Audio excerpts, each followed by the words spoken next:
Proverbs 31 women. Let's talk about Ruth. Ruth was praised at the city gates. She was born in enemy country. She was an alien resident in the country that she lived in. This broken, widowed woman was the definition of a Proverbs woman. Give her the award she's earned and let her works bring praise. She was praised at the gates because of her love for Naomi. Naomi was her mother-in-law. Ruth worked hard to provide for her mother-in-law even after her husband passed. Naomi, her mother-in-law, actually told her to leave her, and Ruth was just so full of admiration for her, and she wanted to stay with her. She loved her, and she wanted to be a godly woman like her. She wanted to honor her. She could have left and went back to her homeland, but instead she chose her faith. She had no idea what the road to Bethlehem would hold for her. I am so inspired by Ruth's story. In Ruth's life, we see the power of God using us in other people's lives and other people in our lives. We can't dismiss that. Both of these women truly set their eyes on God, and that is what they lived for. He was the center of their whole world. Everything revolved around him. They were so obedient that they're still encouraging all the women who study them today. It is not easy to humble ourselves and to lay it all out there, to live for Jesus, especially in today's society.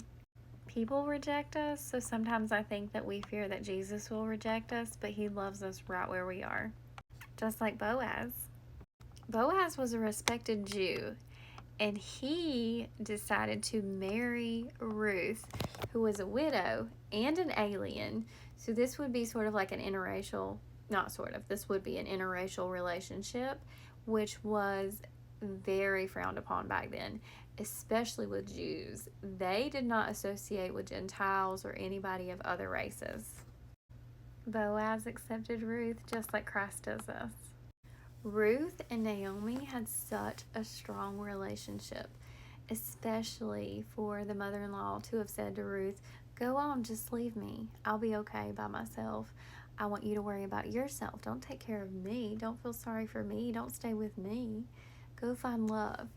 And Ruth says, "No, I'm going to stay with you. I love you. I admire you. I want to be a woman of faith like you." And she commits to staying with her. Think about the women in your life that you grew up with, or the people who surround you. Most women don't love or support you the way that those two women supported each other. Maybe your mama and your grandma, but it's really hard to find women who truly would support you in any situation and stick by you. Women of faith who build you up and make you stronger. They say that iron sharpens iron. So think about that. Do the women in your life make you stronger and sharper? And are they like-minded? Are they Christians? If you're arguing with your husband, can you call them and they'll say, "Well, let's pray about it. Let's pray for him." Not let's don't gossip over that. Let's really hit our knees and pray for this situation. Those are the kind of women that we should be surrounded by. Those are the kind of women that we should be.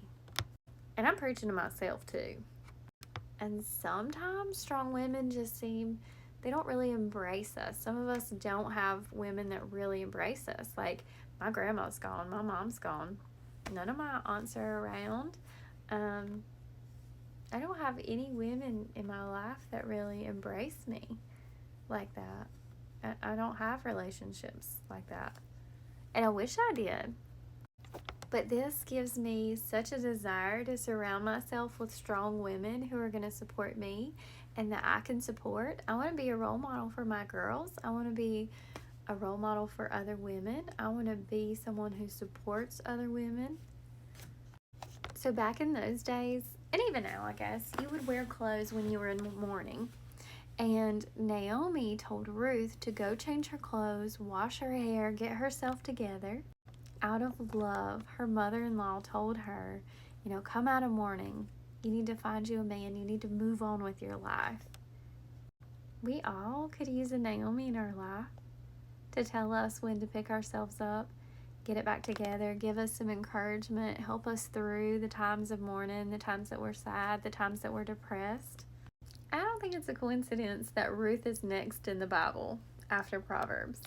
There's something so beautiful about having long-term relationships with women who have seen you through different seasons, different phases of your life, and they've supported you and loved you through each and every one. There's a quote that says, "Strong women, may we be them, may we know them, and may we raise them." That's so true.